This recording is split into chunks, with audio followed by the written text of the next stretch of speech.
கர்த்தருக்கு சோத்திரம். இன்றைய வேதவசனம் மத்தேயு எழுதின சுவிசேஷம் 5ஆம் அதிகாரம் 6ஆம் வசனம். நீதியின் மேல் பசிதாகமுள்ளவர்கள் பாக்கியவான்கள். ஆமென். அவர்கள் திருப்தி அடைவார்கள். ஆமென். மத்தேயு எழுதின சுவிசேஷம் 5ஆம் அதிகாரம் 6ஆம் வசனம். நீதியின் மேல் பசிதாகமுள்ளவர்கள் பாக்கியவான்கள். அவர்கள் திருப்தி அடைவார்கள்.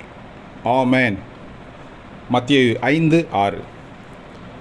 கர்த்தர் உங்களை ஆசீர்வதிப்பாராக, உங்களோடு கூட இருப்பாராக.